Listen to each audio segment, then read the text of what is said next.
welcome to Geek Dogs and DID. I'm Danny, I'm the host of the Chaos Collective and the main person on this channel. There's a lot of Luna around at the minute, if you can't tell by the makeup and the hair. She has made a lovely little beholder. Can you see that? She made that. Like, there's all different colours and stuff. We might have to get a shop or something because I just keep finding beholders and owl bears and dragons and a whole bunch of stuff that she just likes to make, which has happened a lot in the past few weeks, which is why I wanted to do this video about DID and grief, because something that we're going through. So I thought I'd share with you all. So if you want to know what it's like to grieve when you have multiple personalities, here we go.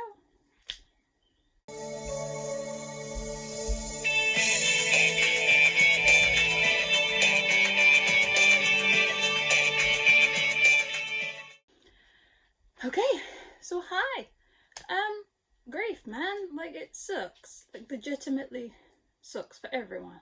And losing someone is always a traumatic experience, you know. It's really difficult, and depending on who it is that you've lost, it's difficult. And, you know, a year ago we lost my nan. I was the one to walk in to find her sleeping and checked her pulse and everything to see, and then check for the doctors in the care home and stuff. So, you know, that was difficult, and we haven't really processed that. And it's strange because anyone that's been in those experiences, quite often you dissociate naturally. Like, you get so disconnected from it that you can still function, and then usually you break down later. We haven't really done the breakdown part yet of that experience, because the DID just takes it from me. If something is too emotionally traumatic for me, it's taken. Anita just takes it. I say Anita, it's the DID, but Anita tends to be the one that controls everything in my system, so it's all taken from me, and I don't really experience it, so I can go along things. But one thing that I find is that most people with trauma, majority of people with DID, I would assume, have very unstable attachments to people. And so they're not overly secure, so we tend to keep everyone at like an arm's length. Everyone's at a bit of a distance. The exception to this rule for me, personally, are my dogs. Like, my dogs are my world, and they are the only living beings in my life that I think I actually form a secure attachment with. Other than my son, I think my son and I have a pretty good attachment, but my dogs, they're what I've formed those strong, secure attachments with, especially my assistance dog, or my dual purpose assistance dog, medical alert dog, Holly, who many of you that follow the channel, you've seen her in videos, you've seen her all over my Instagram. She's a big part of my life and my work, and has been for almost 10 years. And a few weeks ago, we had to rush her to the emergency vets because we thought she had a blockage. Like, she was vomiting and acting strange. We're like, this isn't like her at all.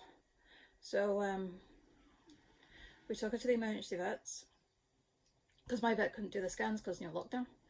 And it's weird going to the vets at the minute because you can't go in with your animal. You kind of have to hand them over at the door. Luckily, my Holly's like amazing, so she was like, oh, hi Mr. Vet, I'll come with you, and happily trotted away. And then I didn't see her for a few days because they had to keep her in. Because when they did the perineal scan to see what was causing the obstruction, there was a mass there. And they did the full abdominal scan, really big tumour around her stomach liver area, did a CT scan, and she had a tumour in her stomach wall, a really big one. And I was told on that day, my medical alert dog, assistance dog, huge part of my life for the past 9 years, you know, she was like my best friend. She had been the most stable person in my life for nearly a decade, like consistently there, always guiding me, watching out for me, looking out for me, never vanishes, never says anything. You know, anyone that has a dog, you understand the relationships that you have with them.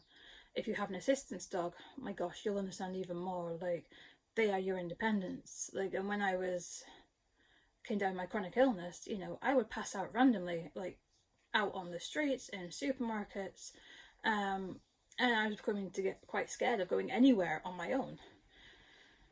And then she started to alert me, all on her own. Like, it was amazing. She would just start blocking my way and stopping me from getting up. And I was like, okay, she's actually predicting when I'm going to pass out. Reliably so. So we put extra training on it, and I ran her through some assistance dog work. Luckily, I'm a dog trainer, so it was relatively easy for me to top up any extra skills she needed. And then for the past 5 years, she has been going everywhere with me. She goes shopping, she goes into Manchester with me, we go on the Metrolink, she comes to conferences, everything. She reliably alerts me. So to be without her those 3 days was a little bit like, oh my gosh. To be told that I only have a few weeks with her, and that she probably won't meet her 10th birthday, which she didn't, it broke me. Like, it broke me. I have not been right since. I know it will take me a long time to recover, because not only have I lost my companion and my dog and my best friend, I've lost the reliability of and safety of knowing that I can function. I can go out without passing out. And what I've experienced losing her, as opposed to losing my nan, is that with my nan, like, I love my nan dearly, she practically raised me. But all of my alters, we didn't have the same relationship with her. She wasn't nan to all of us. Some of us had no kind of real connection with her at all. But with Holly was in our lives for 10 years. We have a huge attachment to Holly, all of us. So I'm essentially grieving for 5 people. Well, 6 people that are like my main alters. And then you get leaked through from some of the more passive background ones. And there have been days where I don't remember. Like, I don't remember what's happened, what conversations I've had. I know my friend Kaylee was messaging me, arranging to do something or pick something up for me, and then she's like, okay, I'm here, what is it that you want? And I'm like, wait, we had a conversation this morning? I could see the conversation in front of me on the phone. Don't remember having the conversation at all with her. I have just been in my room, and then there are just dragons or owlbears or beholders just scattered around, like made, painted, half through. And it's my partner that has been helping me, because I think without him being here in lockdown with me, I would just be like asleep under a duvet, scratching. I don't know what would have happened, because everyone is grieving so much. We wanted to reach for alcohol several times, just in the morning. And I know that's quite common for a lot of parents at the minute in lockdown with your children. My son isn't driving me that insane. We are having a lot of fun. Luckily there's quite a few adults in this house, so we can bounce around, so the load is shared, which makes it easier. I am scratching a lot, so Nuffle, my assistant talking trainer, is stepping up his training, and he is alerting really, really well to any of the scratching, to the dissociation, which is wonderful. But my partner Simon, he has been, when he's been getting off work, he took the first week off work, so he could be with me and help guide me through it. And he would basically put my clay table in front of me in the morning and just with some clay, and just knowing full well that the sight and feel of the clay, because it's really good for grounding, it will bring one of us to the front and give us an outlet to do something. And by the looks of the creations I've made, it's Scarlett and Luna that have been around to kind of take the front while I have no idea where I've been. I'm just not, everything's foggy. Danielle, my work alter, this is the first time that she's not been able to come out and function. And she's just, I get really envious of how well she can deal with things. And it was very much right, we've lost our dog, that's it, work's cancelled for 2 weeks. Sends out emails to all the clients, gets our office to contact people and say, we're out, give us 2 weeks. Because she knew that this is going to break us, and no matter how much she knows that she can do things, that she can push through all this, she's aware that the rest of us can't. And along with the physical effect it will have, we knew that it was going to end up passing out more.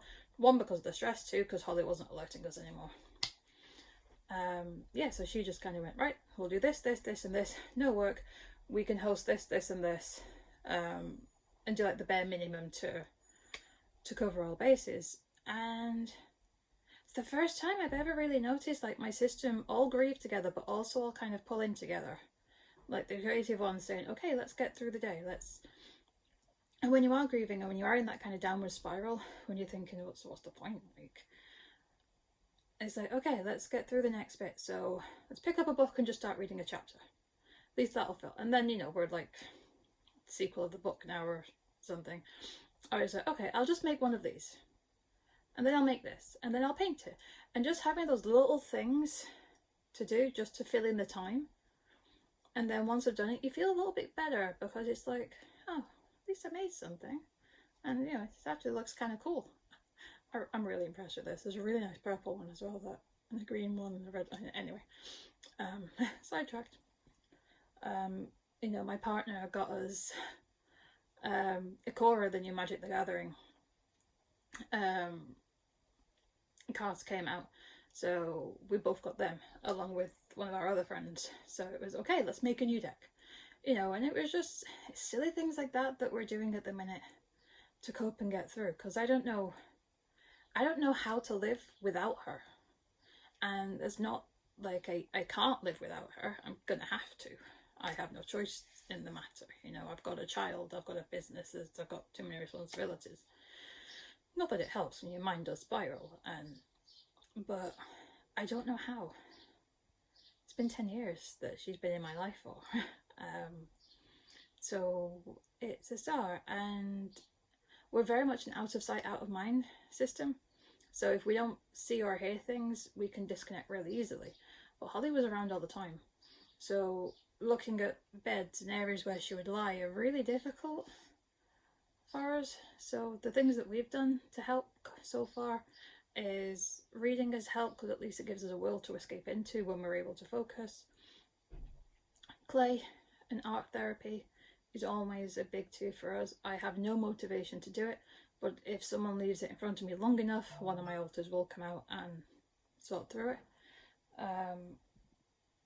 Focusing a little bit on work, not too heavily, but remembering that there's other stuff and I can help a lot of people, have helped. Lockdown sucks, hence the variations of colour in my hair. Like, I don't know what, like, this blonde hasn't seen the light of day for God knows how long. So my friends that would usually like come around and hang out or steal me for a day, get me out in nature, aren't able to. Come around to the door. One of them dropped off like a wonderful box of buttons, just like last week. Oh wait, shit. No, that. Whoa, God. Oh, sorry, sweetheart. It's been a while since I've seen you, hasn't it?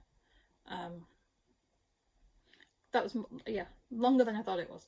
But yeah, she dropped off some like milky buttons because we love melted white chocolate. We eat it with a spoon when we're feeling sad. So yeah, I distance myself, but a lot of it isn't. It's not so much me trying to distance myself from friends. It's I'm so disconnected, and I'm losing time that I can be around and I can function for half an hour, 2 hours at best at the minute, where I'm aware. The rest of it, no idea. My alters are doing their thing, or I'm sleeping. Mostly my alters are doing their thing. Everyone's just trying to do little bits of what they can. We're trying to get out and take the other dogs for a walk at least, so I'm getting some fresh air. But like, man, grief's a bitch. So for anyone out there that's grieving as well, we feel you. At a system, we find it very hard to cry, so we don't cry very often. We tend to leak, which I think we've mentioned before on the channel. But if anyone has any tips on coping with grief, like, we'd love to hear about it. Because grieving for 6 people that do it in different ways. Some of us want to forget, some of us want to pile into work, some of us want to drink. Others are just scratching because the anxiety and stuff is just too much, that we're just like scratching all the time. So yeah, any help, greatly appreciated. So yeah, this is just a little bit just to let you know what's going on in our life at the minute, what it's like to to grieve for 6 different people is weird as hell, and it's very foggy. And for anyone that is new to DID, that has DID, that goes to this thing, like, even though as together as a system as we are, because we're a pretty well functioning system, we still break. Stuff still happens.